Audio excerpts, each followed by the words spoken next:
Бәріне сәлем, менің атым Аружан, каналға қош келдіңдер. Жаңа жыл уже жақындап келіп жатыр. Ал мен новогодний атмосфераны әлі былай сезінудемін. Торговый центрларда украшениялар жасалған, әдемі новогодний әрленген музыкалар кішкене жаңа жылдық духты көтереді. Бірақ сонда да күштілеп тұрып сезіну үшін өзіме нейл арт жасайын деп шештім. Негізі жаздан бері корейский дизайн, яғни объемный, сондай әртүрлі мимимишный жасағым келіп, үйренгім келіп жүрді. Одан жазда үйреніп, и сентябрьдан бастап жұмыс жасай бастадым. Сол уақыттан бері өзіме бір рет қана жасап көріппін, и то тек базамен. Ол осы жолы полноценный дизайнмен жасаймын деп шештім. Сендерге де қызықты болады деген ойдамын. Приятного просмотра. Бүгін біз Жанель екеуміз студияда, ода клиент. Ал менде новогодний дизайн өзіме.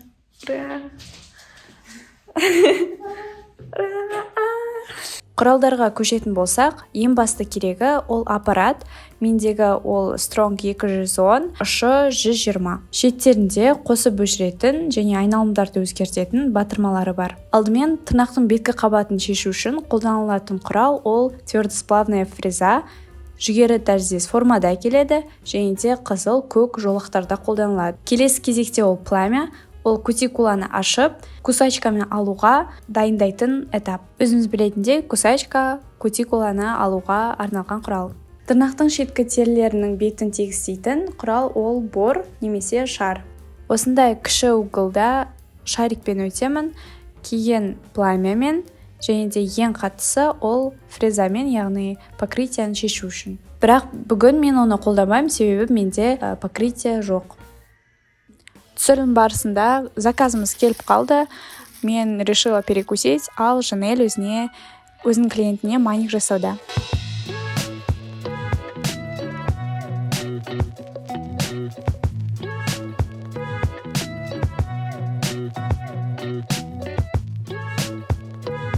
Мен осы түргайран өте қатты жақсы көрем. Таңға ұқсайды дәмі, но басқаша Қарағандыда неге ондай мүлдем жоқ? Либо мен әлі кездестірмедім ба? Бірақ Алматының кез келген түкпірінен тауға болады. Сол кішкене мұңмен және де өзімнің ұнататын айраныммен бөліскім келіп кетті. Ал енді маникке кірсек, алдымен пилочкамен формасын келтіріп аламыз. Мен овальный форманы таңдадым. Нәтижеге әртүрлі формаларды қалдырып кетем. Жиі клиенттерім жасайтыны ол овальный және де мягкий квадрат.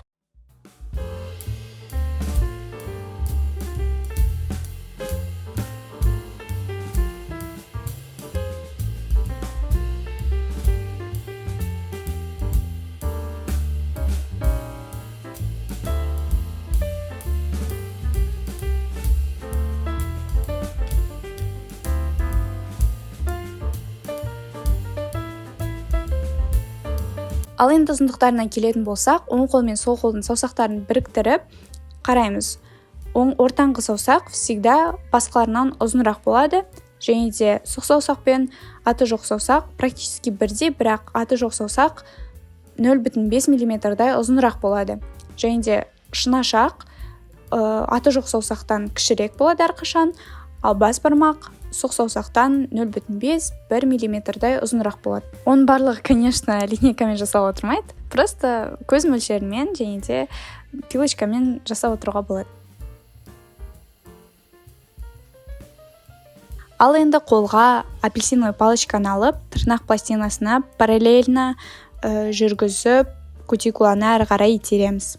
Неге параллельно? Себебі дискомфорт келеді, ауыртады және де тырнақ пластинасына зақым келтіруіміз мүмкін.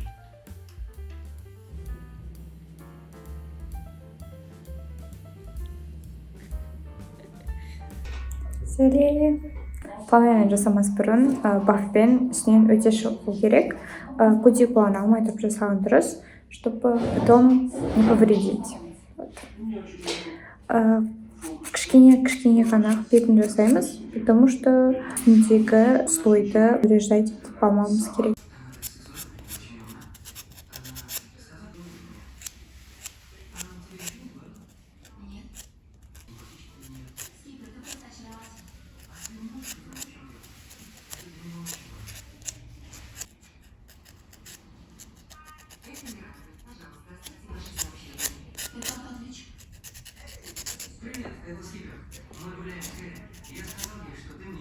Формасын жасадым пилочкамен и апельсиновый палочкамен кутикулаларды итердім. Қазақша атауларын білмеймін, қалай аталатынын, сол үшін осылай айта берейінші. Енді аппаратқа көшем.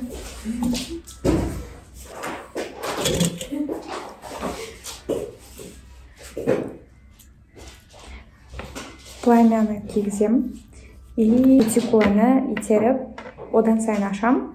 Сосын кусачкамен уже сол кутикуланы қиып тастаймын. Аппаратты көрмесем, батырмалардың қай жаққа, қайсы оңға солға екендігін ұмытып кетем. Бірақ айналдырып жатқан кезде өзіңе жасап жатқанда уже түсінікті болады. Итеріп жатса, ыңғайсыз болып жатса, значит уже басқа жаққа аудару керек екені түсінікті болады. Мына жерге суретін қалдырып кетсем, қай кнопка, қай жақ оборот екендігін.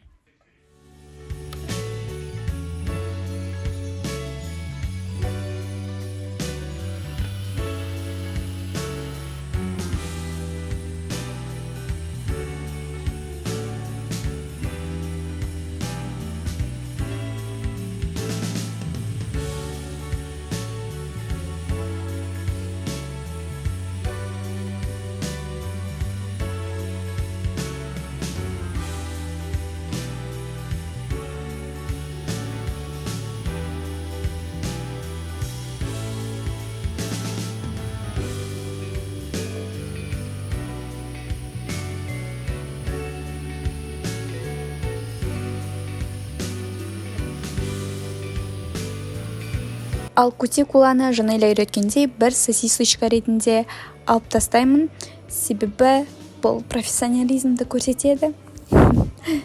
Ойнап айтамын, бірақ өте жұмысты жеңілдетеді, себебі кішкене алып отса теріні, жаңа кутикуланы, то андай терілер кішкентай шығып тұру мүмкін көрініп, бір реттен алмаса.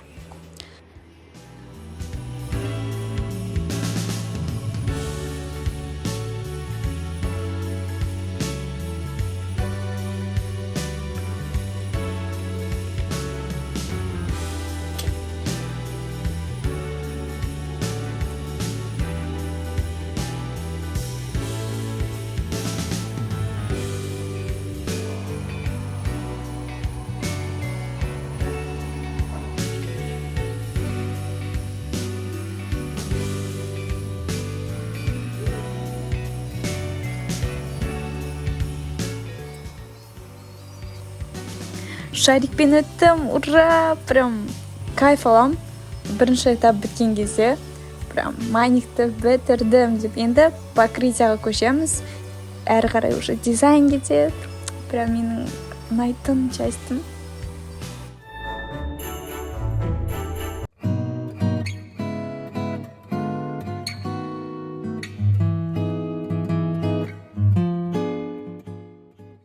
Базаны сцепка болғандықтан жақсылап тұрып кішкене аямай қалыңдатып жағамыз. Слишком қалың болып кетпесін. И без затеков болса вообще күшті болады. Әрі қарай жұмысымызды жеңілдетеді. Затеки деген ол шетіне, етіне ақ кетпеу керек база. Осы этапта ең керек құрал ол ультрафиолетовая лампа.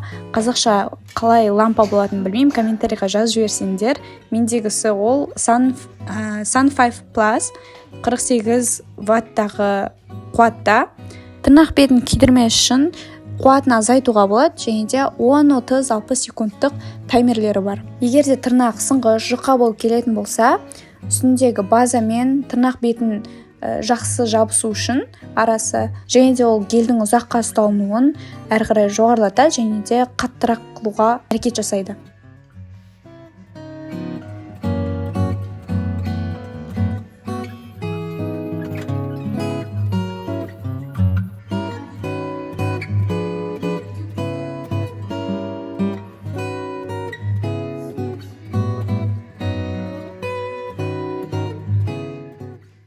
Кейбіреулері укрепленияны базамен, кейбіреулері гельмен жасайды. Мен жағдайымда түссіз гельмен жасадым. Оны жасап болған соң, сразу дизайнға көше берсек болады.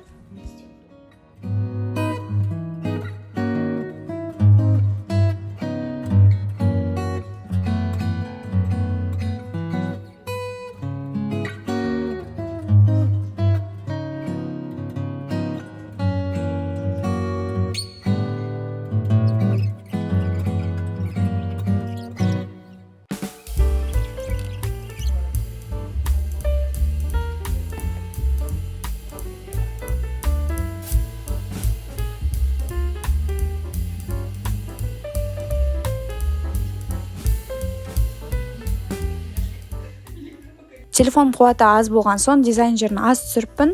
Соң қарамастан бірнеше айтатын заттарым бар. Көлемді заттар жасау үшін гель қолдандым, декоративный штучкалар жабыстырдым, стирка қолдандым, және де витражды краскалар қолдандым, түстерді араластырдым, сурет салдым дегендей. Және де соңында закрепление ретінде топты әр саусақта 30 секунд кептіргеннен соң соңында 2 минутқа барлық саусағымды салып қойып күттім.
Солайша көлемді корейский маникюріміз аяқталды. Өте қатты нәтижеге қуаныштымын. Капец, просидела я 5-6 часов. Енді ажыр жинаймын. Ажырде жаңағы бітірді ғой. Ол мен жасаған кезде 3 адамды бітірді. Кайф.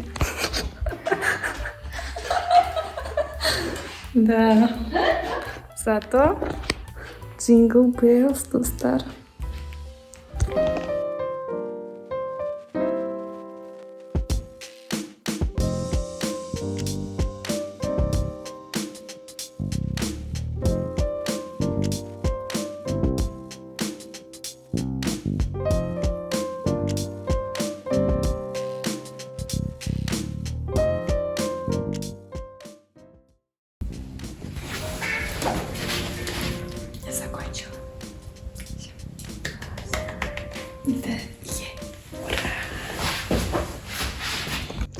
Сағат түнгі 11, ал біз енді ғана үйге.